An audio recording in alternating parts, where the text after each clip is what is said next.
When mentioning famous Japanese otaku, this is one name that will always be at the top. From her obsessions with Kung Fu and Jackie Chan to her more interesting obsessions. Idol, model, manga-ka, YouTuber, the list goes on. In this episode of Otaku Files, we talk about the one and only Nakagawa Shoko.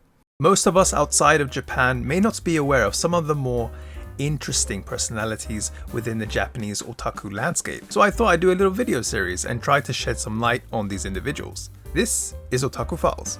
Whether you're into the otaku side of things or not, there are few in Japan that don't know the name Nakagawa Shoko, known affectionately by her nickname Shokotan. She is someone who gained massive fame on the Japanese interwebs back in the early 2000s for her blog, something we'll get into a little later. Growing up during a time where being an otaku wasn't viewed very positively in Japan and could even get you fired in some cases, Shokotan is known as the first open otaku celebrity and as such is viewed as somewhat of a pioneer. She is also known to be quite an eccentric person, even gaining fame overseas for her various antics. Yes, the cat is okay. Let's go back a bit and see how Shokotan's life was unusual even from the start.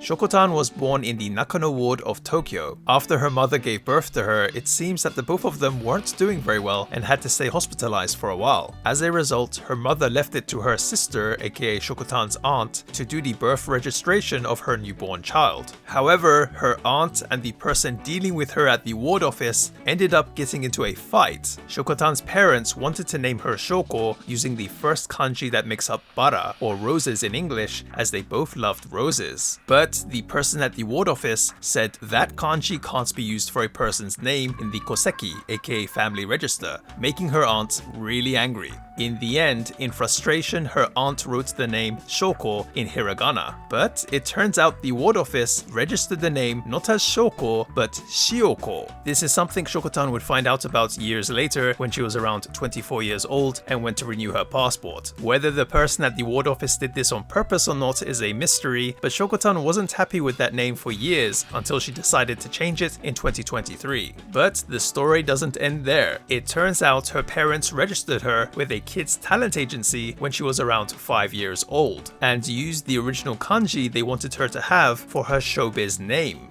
Who has the last laugh now? Apparently though, Shokotan wasn't exactly the most cooperative kid. For example, she was once put into an audition for a TV commercial and actually reached the final stages, where it was just down to her and another auditionee who happened to be Adachi Yumi, who is a very famous actress in Japan. But little Shokotan stubbornly refused to say her line, much to the frustration of the staff. I'm going to assume things didn't initially go well for her in showbiz. Shokotan describes her elementary school years as actually quite fun. She really liked her teacher, who actually praised each student's individuality and created a good space for everyone in the class to grow. She would often spend her break time drawing. She especially loved drawing Sailor Moon. However, when she was around 9 years old, tragedy would strike. Shokotan's father would pass away from leukemia. He was 32 years old. Her father, Nakagawa Katsuhiko, was actually a famous person, a musician, singer, actor, and voice actor. Shokotan's relationship with her father was a bit complicated. Her father wasn't always around since he was most likely busy all the time, and Shokotan being in her rebellious phase made her feel quite negatively towards him. Of course, she was very young around the time he was alive, and they didn't have many deep conversations, but she didn't know much about his work and how it connected to his absence. Not only that, Nakagawa Katsuhiko's agency was actually against him getting married, but he did it anyway and just kept it a secret. With no internet back in those days, that probably wasn't so hard to do. In fact, until Shokotan actually revealed who her father was many years later, no one within the showbiz world actually knew they were related. She does have positive memories of him too though. An interesting one is how her father bought her all the volumes of Gegege no Kitaro and told her if she wants to be an adult, she has to read this manga. Raising Kids 101 to all those new fathers out there.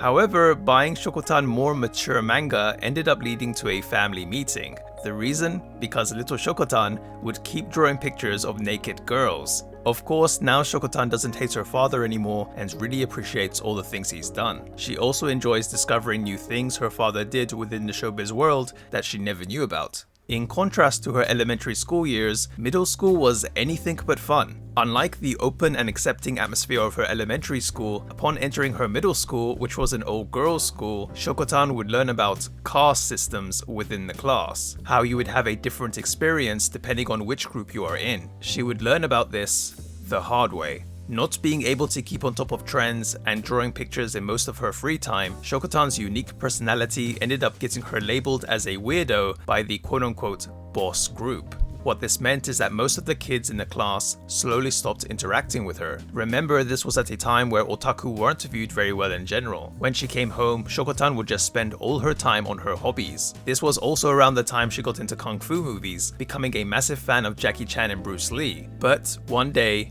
things escalated. She noticed that someone was putting dents in her shoe locker. She knew who it was and got back at them, but that would lead them to taking her loafers from the locker. Shokotan didn't actually want to admit she was being bullied, but with no loafers, she had to tell the teacher. While consulting with them, she broke down in tears. The teacher ended up saying, "Okay, for now, take these loafers and go home." Thinking that the teacher was going to sort things out, she did as told. But some days later, that same teacher said to Shokotan, "Nakagawa, hurry up and pay for those shoes." As you can imagine, she was shocked. She argued back, saying that the teacher must have known who had taken her shoes and that they are the ones that should be paying for it. The teacher admitted that might be true, but still demanded that she had to pay for the shoes. Shokotan couldn't believe it and said she could no longer trust adults. With that, she locked herself in her room and from then on refused to go to school. She became a hikikomori. During this period, she says she did have thoughts of wanting to die, but things like stroking cats, eating chocolates, and doing her hobbies like drawing, watching anime, and playing video games really saved her. Basically, I think she just needed to get out of that environment. Shokotan also didn't attend her middle school's graduation ceremony, something she regretted years later. Her mother decided to enroll her into a correspondence high school so that she could learn at her own pace. 悟空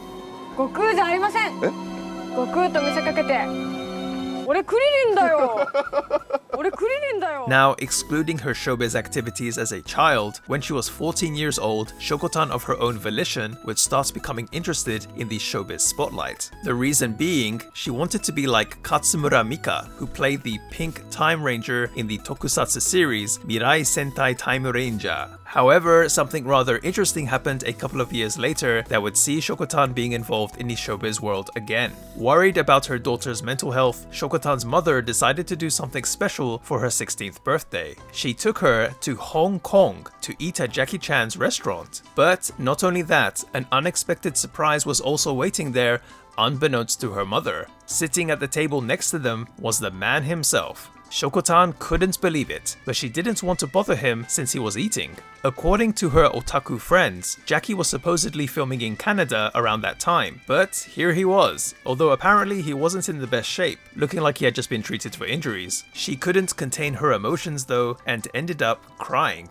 Jackie, noticing that, went to their table to ask what was wrong. He then said he would pay for their food. He even gave her a hug. Aww. After finding out where they were from and that Shokotan was actually a massive fan of his, Jackie went back and brought her a special collectible card with him then signing it. That must have been awesome. What's amazing though is what happened not too long after that. Raising Shokotan by herself, her mother actually ran a drinking establishment. One day, people working for Jackie Chan's agency came in for a drink. It seems they were looking to hire a Japanese person for the agency. Shokotan's mother, within a heartbeat, said that her daughter loves Jackie Chan and would be perfect for the job. Shokotan would end up having 2 interviews, one in Tokyo and one in Hong Kong, with the man himself. Now, she actually took the interviews without understanding what kind of job it was. It turns out the office they had in Japan was made to basically take care of Jackie whenever he had to travel there. But things didn't work out, and Shokotan ended up having her contract terminated. It was a pretty dark time for her. However, something positive did happen when she was 16. She won the Grand Prix Award at the Poporo Garu Audition. Poporo is an entertainment magazine geared towards women. If you don't count her childhood acting years, this is said to be the start of her career in showbiz. The following year, she would be chosen for the Miss Magazine contest, a gravure contest held by Shukan Shonen Magazine, aka Weekly Shonen Magazine. Soon after, she would register as a talent of Watanabe Entertainment, a major Japanese entertainment conglomerate. Winning the Miss Magazine contest and having a certain level of fame now as a gravure model, apparently the agency had fairly high expectations of her. However, work never came Shokotan's way, and she said she was almost fired. Man, she could never catch a break, could she? Like I touched upon in the beginning of this video though, what would actually skyrocket her to fame would be her blog, aptly named Shokotan Blog, which she would start a year or so later in November 2004. As to why her blog became so popular, one of the attributing factors was how often she would update it, apparently even up to 50 times per day. The content itself also wasn't very complicated, just talking about things like her interests and pets. Over the course of the first 2 years, the blog had over 100 million hits. In 2008, it had been reportedly accessed over 1 billion times. If you're a fan of Shokotan's blog, let me know why you like it in the comment section below. Someone becoming famous through the internet was practically unheard of during that time, but it seems Japanese netizens were just drawn to this young otaku. Shokotan was named as the blogging queen. Coupled with her already being a part of an entertainment agency, in 2005 this newfound fame of hers would see her making a bunch of media appearances and being involved in different projects. This includes appearing in the TV show Kangaeru Hito, being a regular on another TV show called Osama no Branchi, and voicing the character Taki Suzuna in the anime adaptation of Aishirdo 21. I'm actually a big fan of that show and had no idea she voiced that character. Of course, many will also note her music career starting the following year in 2006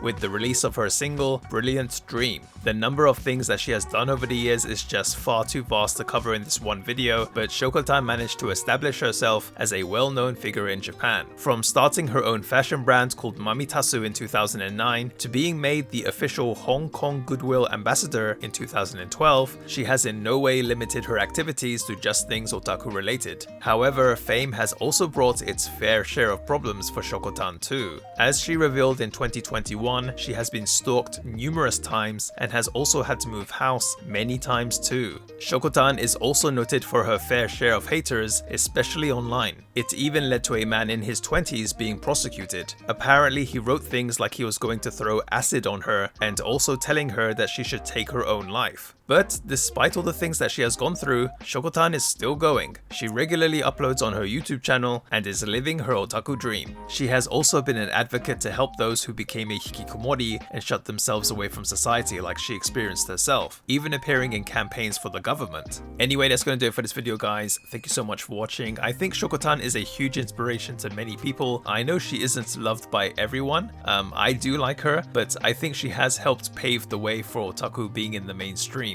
Anyway, let me know your thoughts on her and also any suggestions for future videos. As always, thank you again, guys. Peace. Bye.